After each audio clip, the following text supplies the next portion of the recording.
नमस्कार, आदाब। आप देख रहे हैं न्यूज 18 का डिजिटल प्लेटफॉर्म और मैं हूं इकबाल हुसैन। जम्मू कश्मीर की सियासत के एक ताजा विवाद की आज हम बात करेंगे जो इन दिनों सोशल मीडिया और न्यूज चैनलों पर छाया हुआ है।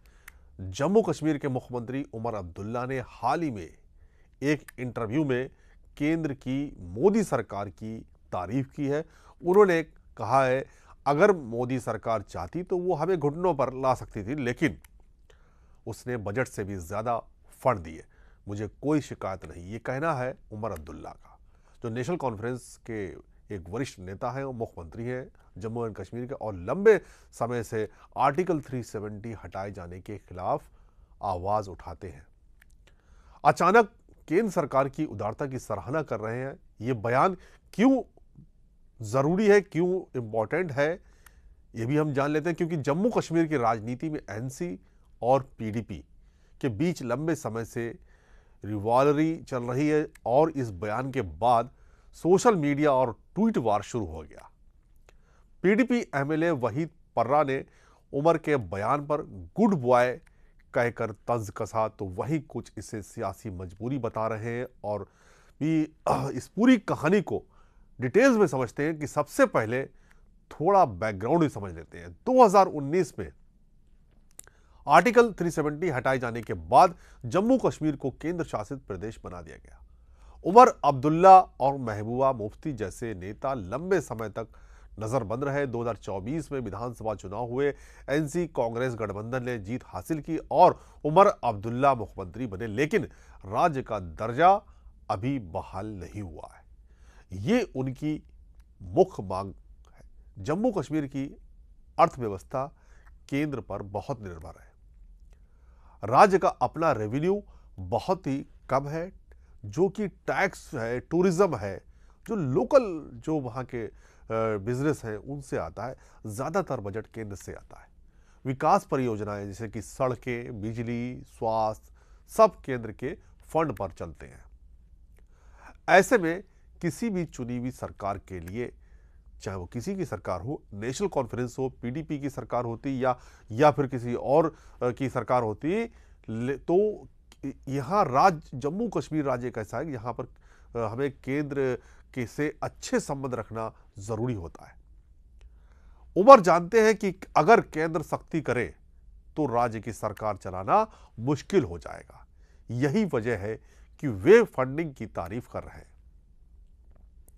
उमर का यह बयान राजनीति से ऊपर उठकर एक व्यवहारिक लगता है। वे कह रहे हैं कि मोदी सरकार ने सहयोग किया, दबाव नहीं डाला। ये एक तरह से केंद्र के साथ सहयोग की नीति दिखाता है ताकि राज्य दर्जा, बहाली और विकास के मुद्दों पर बात आगे बढ़े। उमर ने कहा अगर मोदी सरकार चाहती तो हमें घुटनों पर ला सकती थी, लेकिन उसने बजट से भी ज्यादा फंड दिए। मुझे कोई शिकायत नहीं। यह बयान फाइनेंशियल सपोर्ट के संदर्भ में था।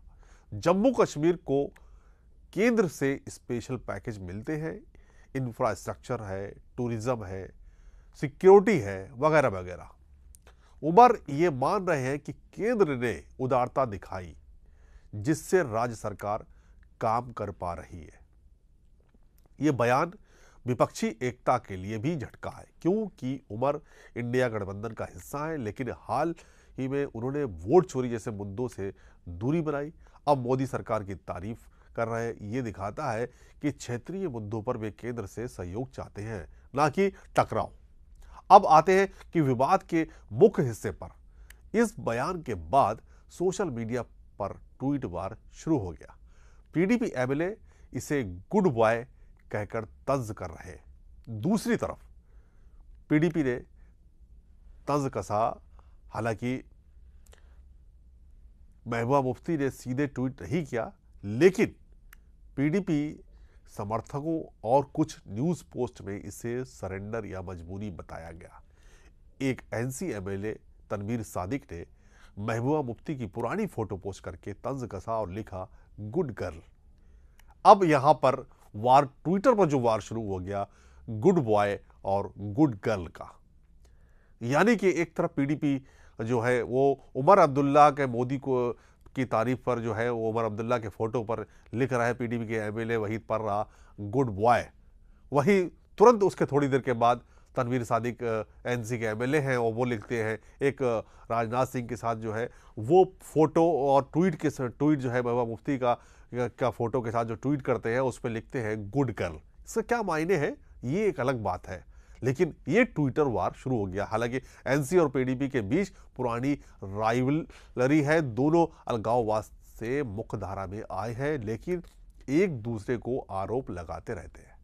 महबूबा पहले मोदी सरकार के साथ गठबंधन कर चुकी है 2015 से 2018 तक, तो एनसी समर्थक उन्हें नॉर्थ पोल साउथ पोल कहकर चिढ़ाते हैं। अब उमर की तारीफ पर पीडीपी को लगता है कि एनसी केंद्र के करीब आ रही है। सोशल मीडिया पर हैशटैग जैसे उमर अब्दुल्ला मोदी गवर्नमेंट ट्रेंड कर रहे हैं। बीजेपी समर्थक इसे मोदी की जीत बता रहे हैं, विपक्षी इसे विपक्ष की हार। यह बयान जम्मू कश्मीर में एकता की बजाय प्रगति पर फोकस दिखाता है। उमर शायद राज्य दर्जा बहाली के लिए केंद्र का सपोर्ट चाहते हैं। अगर टकराव होता तो फंड रुक सकते थे, विकास ठप हो जाता। यह राजनीति से ऊपर उठकर विकास की बात जैसा शुरुआती पोस्ट में कहा गया है। हालांकि एलजी और उमर अब्दुल्ला के बीच में भी काफी टकराव रहा है।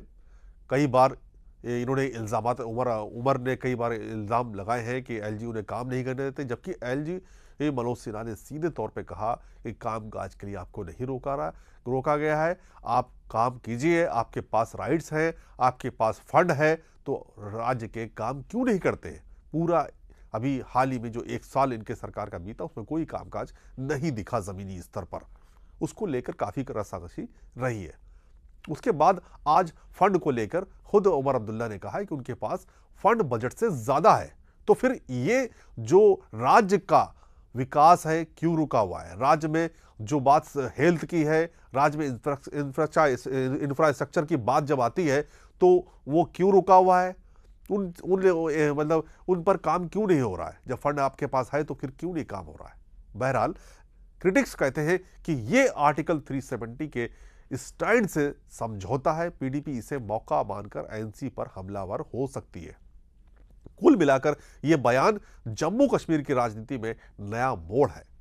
उमर अब्दुल्ला सहयोग की राह पर है जो कश्मीर के लिए फायदेमंद हो सकता है, लेकिन ट्वीट वार से साफ है राइवलरी खत्म नहीं हुई। आगे देखिए क्या ये एकता लाता है या और विवाद।